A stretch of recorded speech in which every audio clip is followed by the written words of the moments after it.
Well, it's become today's social media sensation. The story of an old blind woman in Sambona in the northeast region whose wish before death is to sleep on a mattress. Well, this afternoon, mattresses are overflowing, and so are your comment. My colleague Jojo Kobna did that story. He's here in the studio with me. But first, take a look at the story once more. In the heart of Sambona, a community in the northeast region, is Yaya Kwanjit, an old lady who does not know her age, but she firmly maintains that she's way younger than she looks currently.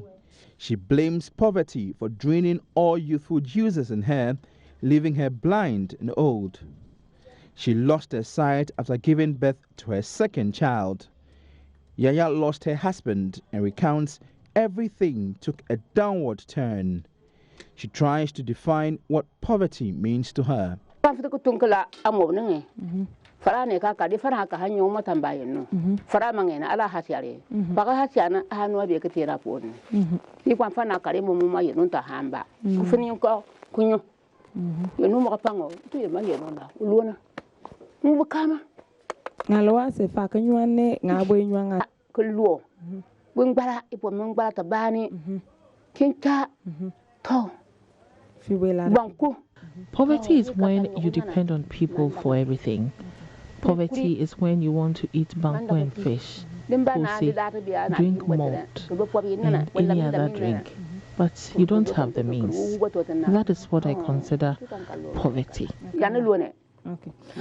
In fact, her two sons traveled to southern Ghana in search of supposed better living conditions, but only one visits her occasionally.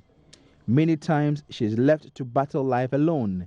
She cleans and does many domestic chores all by herself. The children in the community support by fetching water for her. She gropes for her stick, getting ready to prepare breakfast.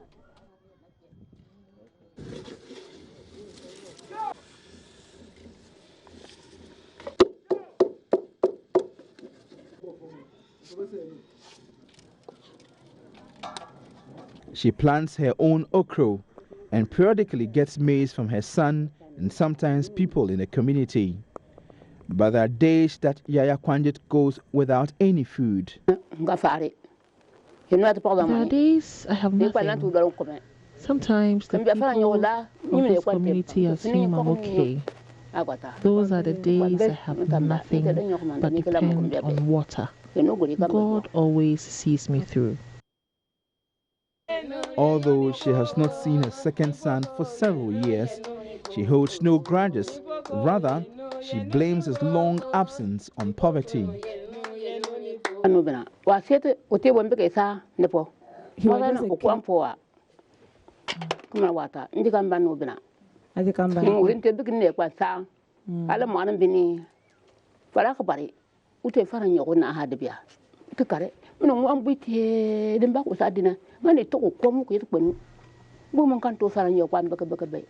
My son was very young when he left.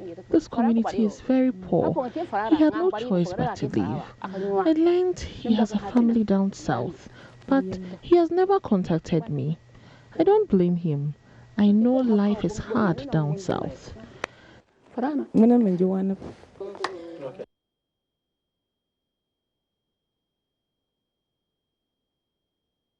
Out of 330,000 households and 1,650,000 individuals captured under the Livelihood Empowerment Against Poverty program to receive cash support, she was not captured.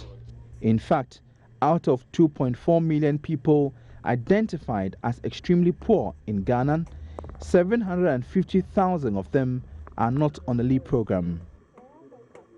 Her national health insurance card has also expired, and she does not attend the hospital when ill. Yaya is thankful to God for good health, but she wants her insurance card renewed also. She has been sleeping on the bare floor all her life and rarely sleeps on a mat. But Yaya has one last wish before she dies. Before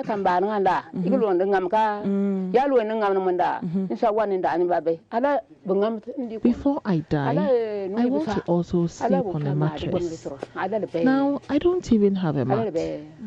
And the only thing I want is a mattress.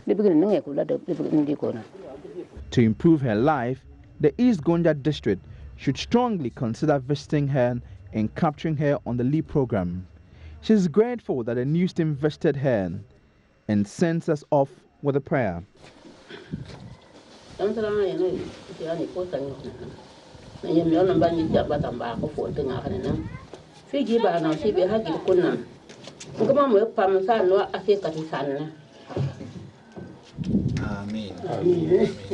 Jojo Kobna, JoyNews. Tell you what, that woman is about to experience a life-changing testimony, because you know the prayerfulness, the thoughtfulness, the tears, the dance, the gratitude of this blind old woman certainly has caught your attention. So like I said, it's become today's social media. Jojo Kobna is the one that went into the Northeast region to bring us that story. Jojo Kobna is here with me in the studio to tell us what has become of that story after we told you. Jojo, I am completely blown by the ability of this woman to, she's blind, but she's able to go about her business, I mean, all by herself, alone in this house. Let's start with how you found the story. Sometimes we have we make a calculated effort to reach stories. Sometimes we stumble on them. What is the story behind the story? The story behind the story was we were just on our way to Accra. After many days of travel, we're filming a documentary, two documentaries actually. So we're done, and one lady who begged us for a lift said she knows one old lady who really needs help, and she lives alone, she cooks alone. So the story was very intriguing, how she said it. So we said, okay, I mean, it wouldn't hurt for us to squeeze in one story. And I can imagine when you have done all your recordings, you are really tired. The last thing you want to do is divert from the plan of going back home. So it was like, so you know, it's a teamwork. So I threw the idea out there. Do we have to go and check on this old lady? And then, so it was silence, and then because everybody's tired. Because we were tired. And then the driver was like, okay, I wouldn't mind. The cameraman wouldn't mind. I was like, God, thank God. Okay. So then we quickly took a detour. And then we brought this. I mean, this is a typical example of impactful journalism, what we stand for here at JoyNews. So let's talk about this story and the response it has received. Jojo, I'm going to go straight to, I know you've had enough already. I'm going to go straight to Facebook so we have a look at what people are saying about this particular story, and then I'll engage you on that, Jojo. So if you look at the story so far, it's had 1.5K comments. That's 1,500 comments. And then 2,500 shares, and then 4,200 likes. Not to talk about the views. Jojo, what do you make of that? It is a story that hit home. The story shows that we all hate poverty. We abhor poverty. We don't want to see anyone suffering.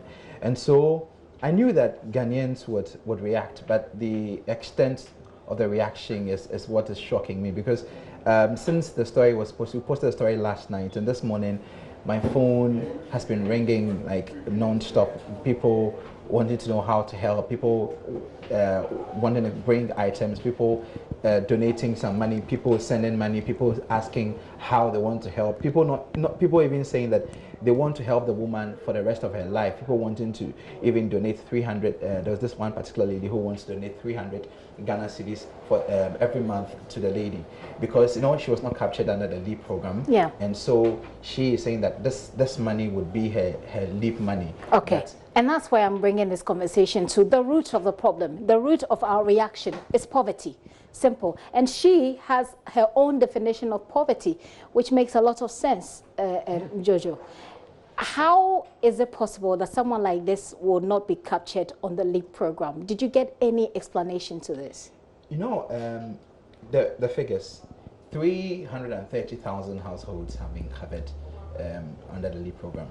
And then that translates to about 1,650,000 individuals. Then we know we have the statistics of people who are extremely poor is 2.4 million. So 750,000 people have not been covered, because I mean the state has not expanded the LEAP program to cover the very vulnerable, all the vulnerable people. And so we have many people, as they say, who have been excluded because the state really cannot expand. I mean, but the LEAP program has been expanding over there. So this particular story makes a strong case for people who should be on the LEAP program but are not. So the government should really do something about it, because if we go around looking for many Yaya Kwanjits across the country, we'll find many of them who have very heartbreaking stories. People who eat just one. You know, the woman said she eats just once a day. Tuozafi and okro and twice. And that's what she's been eating for a long time, and that's the only food, because that's the food that she can easily prepare and the food that is readily available to her. So that is the food that she's been eating, and she was just reminiscing. Oh, she wants to drink malt. She wants to eat kose. But she's going to drink a lot of malt and eat a lot of kose. And then and then fish, and then so when she said it with some joy, and you could see that she was relishing the moment. How, I mean, when she would ever eat that? What will happen to her if that day comes? But that day has come for her. I can imagine. And it will be very interesting to hear what. But Jojo, I would like for us to read some of the comments on Facebook. I mean, 2,500 shares, 1,500 comments. I definitely cannot read that. I'm going to read perhaps 2 or 3, unfortunately. Nana Tutu Amwako says, tears flowed at the point she was lighting the matches to set fire to prepare food. Oh God, forgive me if I have ever been ungrateful. Now that's a very strong message there for Mahatma Gandhi said, whenever I see an old lady, irrespective of where, I always think of my own mom. May we never forget our aged.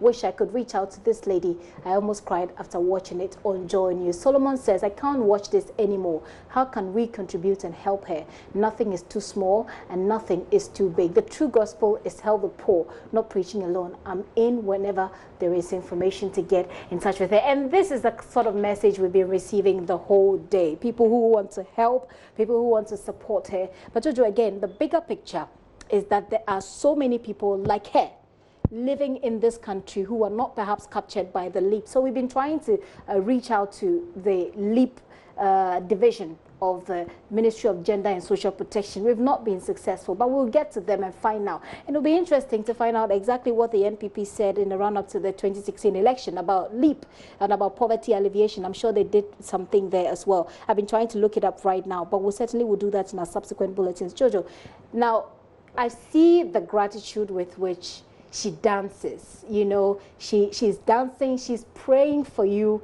as you're leaving. She is happy. At a point she breaks down. This is your typical everyday person that has all of the emotions of everyday people who has to be living like this. How does telling the story make you feel, I mean, as a journalist? You know, when I saw her and she started groping for her stick, and she smiled, you know, without the teeth, and she was smiling and said, oh, the lady said, oh, I have got some people from Accra to come in. Then she said, me, to come and see me. Like she was very touched. And then that someone has come to see her. Then she started talking to us, telling us how her life has been. And then she was happy, and she even tried to teach us a song in Bimo, but we unfortunately were not smart enough to memorize the song. So this is the story of Yaya Kwanjit? Kwanjit. Yaya is old woman. Oh, old. So Yaya old woman Kwanjit. Kwanjit yes. is her name. And I'm sure that she has, well, Jojo indicated in the story that she has children, but only one of them comes to take care of her. Jojo, going forward, we've received quite a number of... Quite a number. We have to, we'll be putting it together.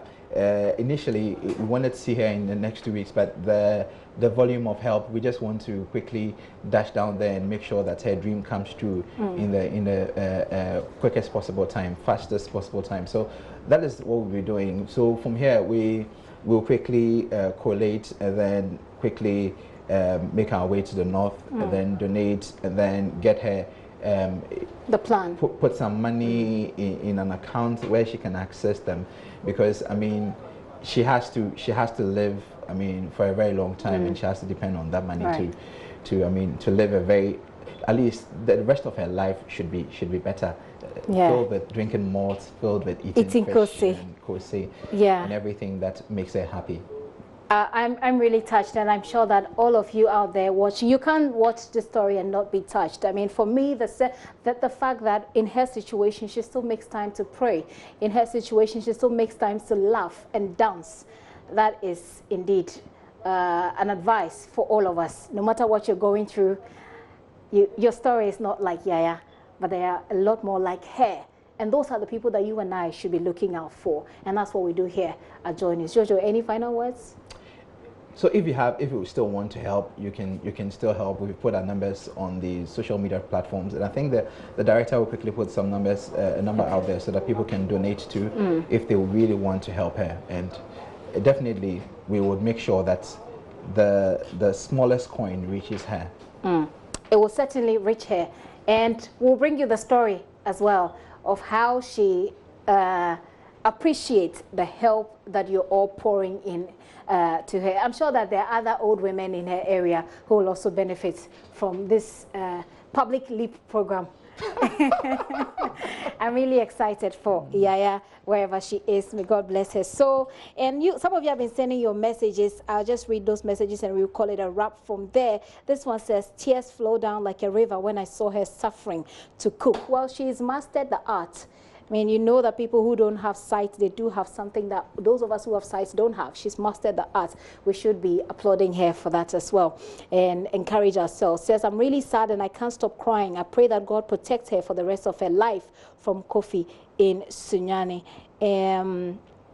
Right. This one says, oh, God help her. This one says, with this old grandma stories, it shows the gravity of the problems we have in Ghana, but our leaders still continue wasting money.